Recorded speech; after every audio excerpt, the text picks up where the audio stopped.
Morley Notes, 29th October 2022, Part 1. Buddhi Yoga, normally translated as Yoga of the Intellect, means concentration. Concentration on God is extremely subtle because it is neither proved nor disproved by inner experience. Consequently, thoughts connected with residual positive or negative experiences invade the consciousness at the time of meditation. The mind resembles the waters of the ocean, sometimes turbulent with undercurrents and winds driving the ships. The sails are oriented towards their destination, yet they may get becalmed or carried in other directions by storms or unfavorable currents. Concentration is an act of the intellect. Intention, discipline, fortitude, and patience direct the mind and provide energy to cross turbulence without losing sight of the destination. The destination is a state of undoubting faith in your essential self, your connectivity to God, and your great destiny.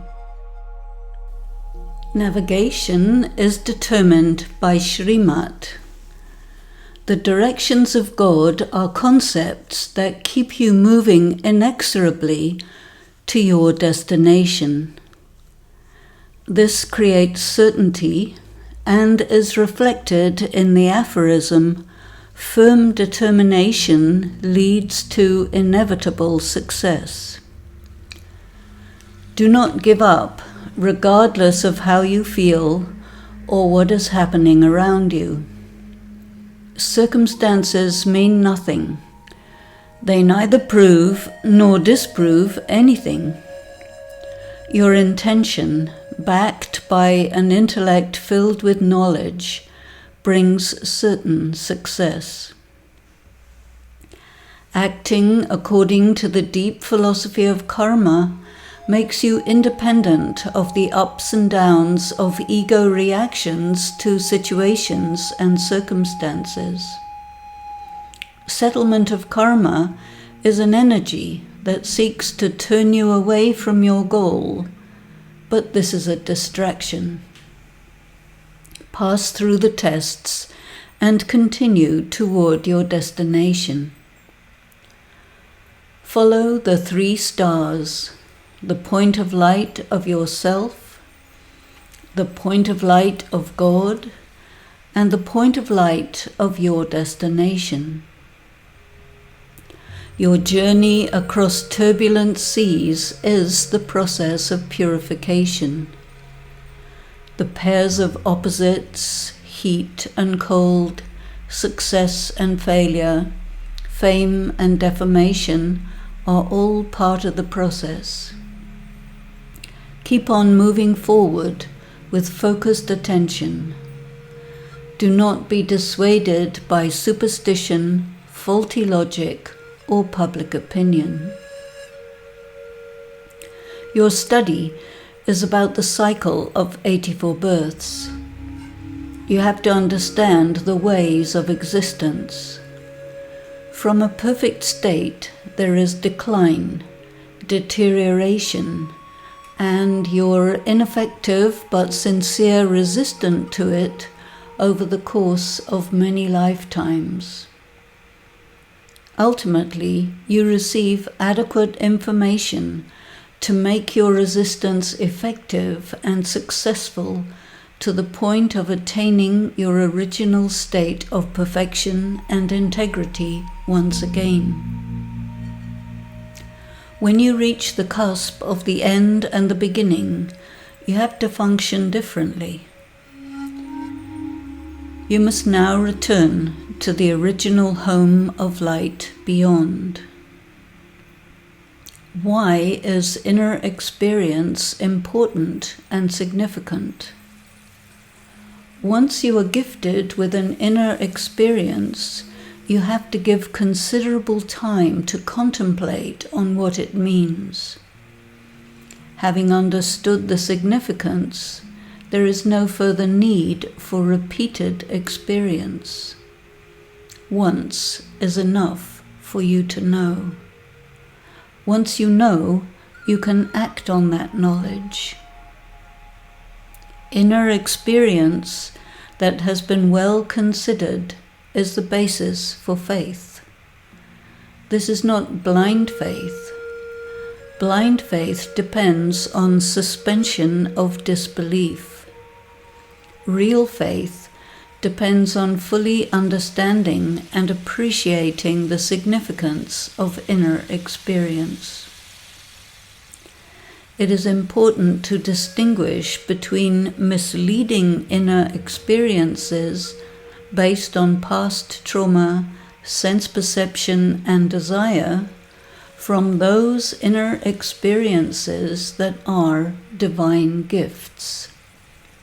This requires a refined power of discrimination and judgment. Om Shanti.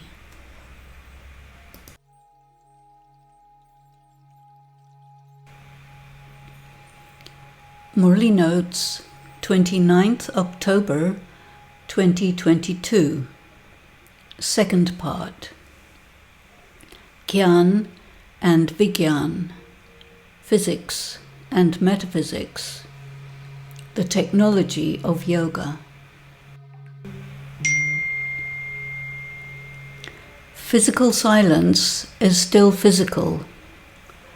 Attempts to stop the working of the voice and the thoughts of the mind is no different from Hatha Yoga. It results in violence. It is the same as suppression and oppression. This is not Raj Yoga, nor is it spirituality. Baba has often mentioned the connection between science and silence.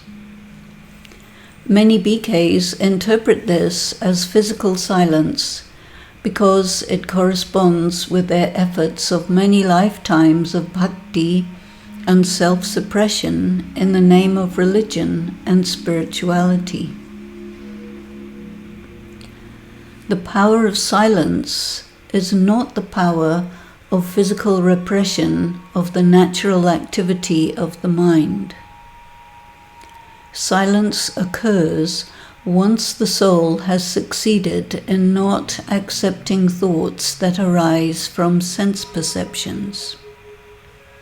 He says, "Do not think about the body," which implies, do not think about sense impressions. This cannot be accomplished by suppressing thoughts and insisting on physical silence. All sense impressions, activities, karmic accounts, things which you could consider as good or bad, originate in the point of light of the soul. Instead of remembering the expansion, go to the essence, the point of light, which is beyond the body and cannot be perceived through the senses. Merge all details of circumstances and events into the point of light of drama. The required mental act is to focus the mind on the being of God in order to become purified.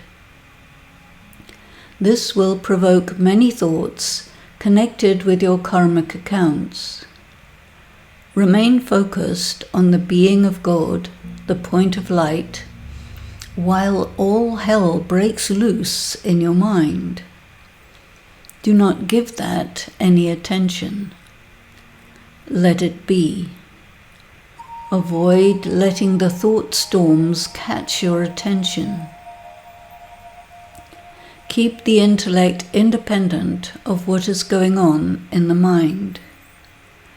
Be the detached observer, uninvolved, having no comment, no judgment, no obsessive-compulsive thinking about what arises in your memory. Remain in deep peace in the face of mental and emotional conflagration. This is the meaning of silence.